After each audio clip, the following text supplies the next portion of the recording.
नमस्कार सब भाइयों को राम राम। आज हम बात करेंगे एलएलबी और एलएलएम क्या होता है। दोस्तों, एलएलबी लैटिन भाषा में लेक्स लेगम बेक्कलोरेस कहा जाता है और एलएलएम को लेक्स लेगम मजिस्ट्री कहा जाता है। अंग्रेजी भाषा में एलएलबी को बैचलर ऑफ लॉ और एलएलएम को मास्टर ऑफ लॉ कहा जाता है। दोस्तों, एलएलबी करने के लिए आपके पास दो तरीके होते हैं। पहला तरीका, यदि आप 12वीं पास हैं तो आप इंटीग्रेशन करके 5 साल का कोर्स एलएलबी में कर सकते हैं। इसी प्रकार यदि आपके पास ग्रेजुएशन है तो आप 3 साल का कोर्स कर एलएलबी कर सकते हैं। दोस्तों, यदि दोनों में अंतर देखा जाए तो बस अंतर यही है कि यदि आप 12वीं के पास एलएलबी करते हैं तो आपको 1 साल की समय की बचत होती है। यदि आप ग्रेजुएशन के बाद करते हैं तो 1 साल अधिक समय लगता है। दोस्तों, आपके पास कोई से भी सब्जेक्ट हो या इनके कोई सी भी साइड हो, चाहे आपके पास आर्ट साइड, कॉमर्स साइड या साइंस साइड है, कोई भी व्यक्ति या कोई भी विद्यार्थी एलएलबी में एडमिशन ले सकता है। एलएलबी में एडमिशन लेने के लिए जनरल कैटेगरी के में 50% मार्क्स कम से कम होने चाहिए। ओबीसी और अदर कास्ट के लिए 45% मार्क्स होने चाहिए। SC ST के लिए 40% मार्क्स होने चाहिए। तब इसके अंतर्गत आप एंट्रेंस एग्ज़ाम दे सकते हैं। दिल्ली के अलावा यदि आप अन्य संस्था में एडमिशन लेना चाहते हैं तो आपको क्लिट नाम से एंट्रेंस एग्ज़ाम देना होगा। क्लिट का मतलब कॉमन लॉ एडमिशन टेस्ट होता है। इसके अंतर्गत लगभग 150 क्वेश्चन आते हैं जिन्हें 2 घंटे में करना होता है। पहला होता है इंग्लिश लैंग्वेज का, दूसरा करंट अफेयर्स का, तीसरा लीगल एप्टीट्यूड का, चौथा लॉजिकल रीजनिंग के सवाल होते हैं जो आपको 2 घंटे में करने होते हैं। इनके अंतर्गत -0.25 नेगेटिव मार्किंग होती है, जो आपके गलत आंसर देने पर आपके सही आंसर में से वह काट ली जाएगी। इसका एक छोटा सा उदाहरण इस प्रकार समझ सकते हैं। यदि आपने एक नंबर के 4 सवाल सही करे हैं तो आपको 4 सवाल का 4 नंबर मिलेंगे। यदि इसके अलावा आपने 4 सवाल गलत करे हैं तो आपके 4 सवाल के जो नंबर मिलेंगे वो 0 तो होंगे, साथ में 0.25 जो नेगेटिव मार्किंग है, 4 सवाल का आपका 1 नंबर और कटेगा तो आपको टोटल मिलेंगे 3 नंबर।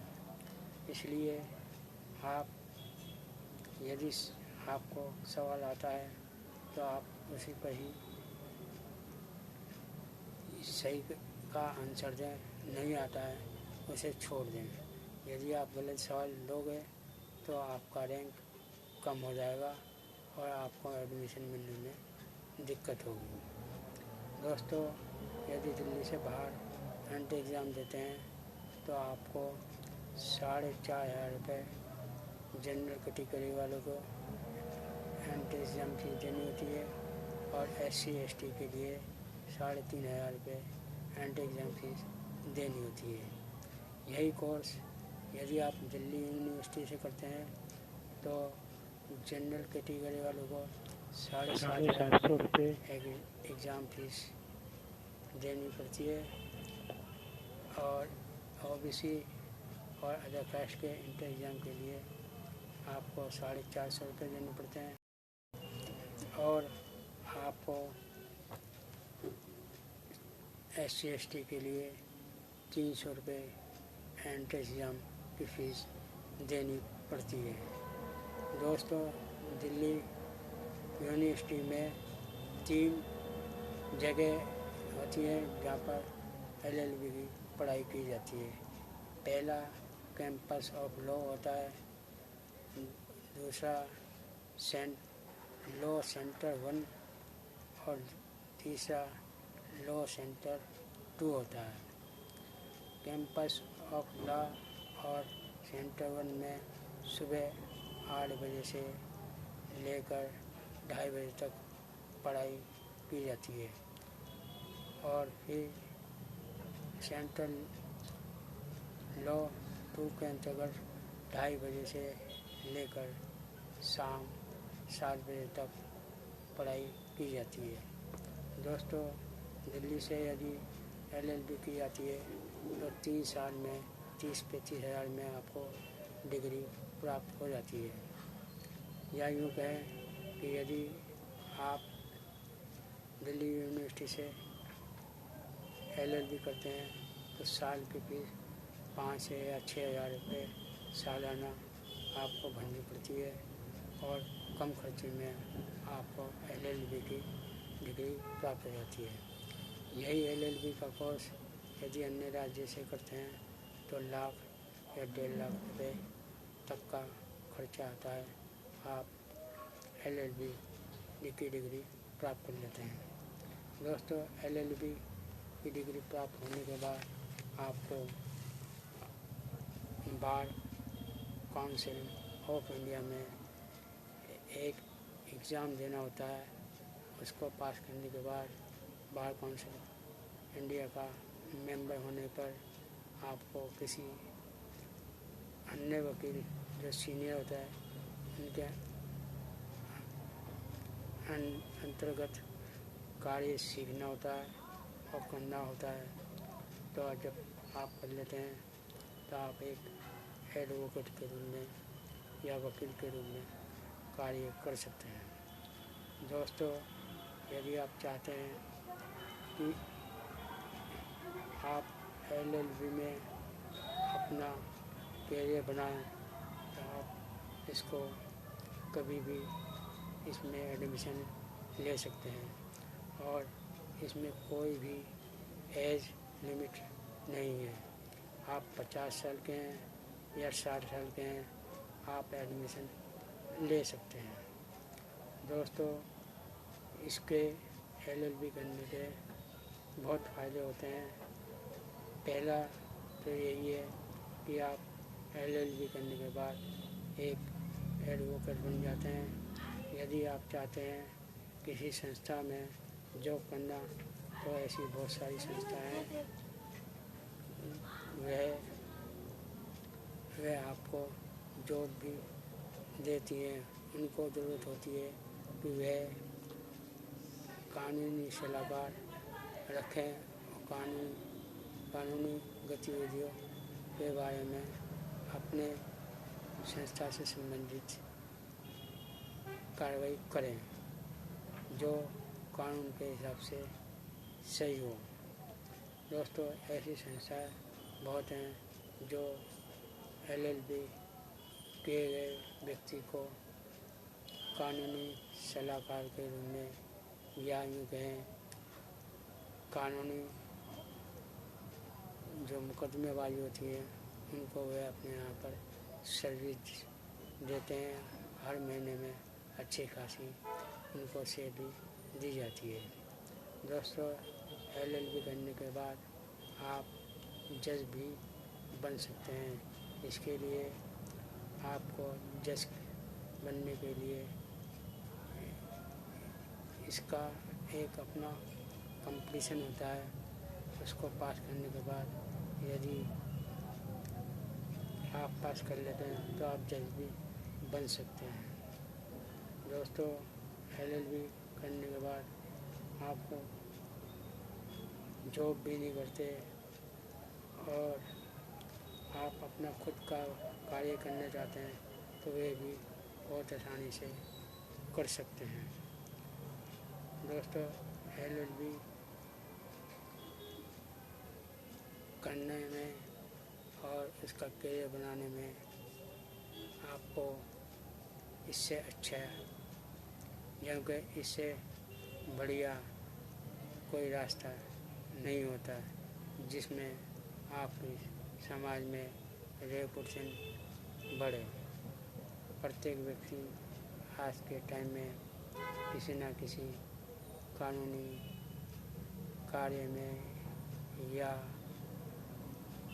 जो कहें कानूनी मसले में फंसा हुआ है, आप उनकी LLB करने के बाद सही प्रकार से सहायता भी कर सकते हैं और अच्छा खासा पैसा भी कमा सकते हैं। दोस्तों, ये तो है ही करियर की बात। जब हम एडमिशन लेते हैं तो इसमें जो सवाल पूछे जाते हैं उसमें कुल जो सवाल आते हैं वे दिल्ली यूनिवर्सिटी में 100 सवाल पूछे जाते हैं, जिसमें इंग्लिश लैंग्वेज के 28 से 32 क्वेश्चन आते हैं और जनरल अफेयर्स के 32 से 35 क्वेश्चन मिलते हैं। लीगल एप्टीट्यूड के 35 से लगभग 40 क्वेश्चन होते हैं और लॉजिकल रीजनिंग के 28 से 32 क्वेश्चन होते हैं। दोस्तों, ये क्वेश्चन होते हैं बहुत ही आसान होते हैं।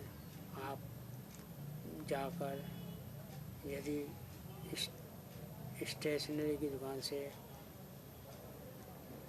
एंट्री एग्ज़ाम की बुक लेते हैं तो आपको उसमें से बहुत सारे क्वेश्चन मिल जाते हैं जो आपको हेल्प करते हैं एंट्री एग्ज़ाम देने में। दोस्तों, इसके अलावा यदि आप खुद ही करंट जानकारी इकट्ठा करते हो, चाहे समाचार माध्यम के द्वारा, टीवी के माध्यम के द्वारा, समाज पत्रों के द्वारा, यही आपके लिए बहुत ही फ़ायदा होता है इंटर एग्ज़ाम देने में, आपके खुद की होता है। दोस्तों, यही वीडियो आपको कैसा लगा लाइक कीजिए, शेयर कीजिए, अपने दोस्तों को ज़रूर बताएं कि LLB करना और उसमें करियर बनाना एक अच्छा और सुनहरा रास्ता होता है। आप इसमें 2 प्रकार के एडवोकेट भी ले सकते हो, सिविल के मामले और क्रिमिनल के मामले में आप एक अच्छा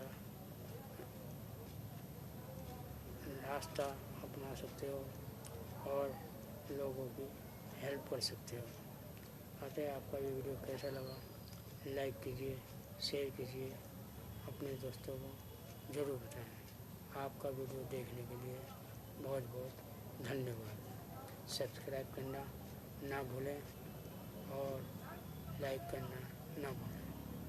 आपका वीडियो देखने के लिए बहुत बहुत धन्यवाद।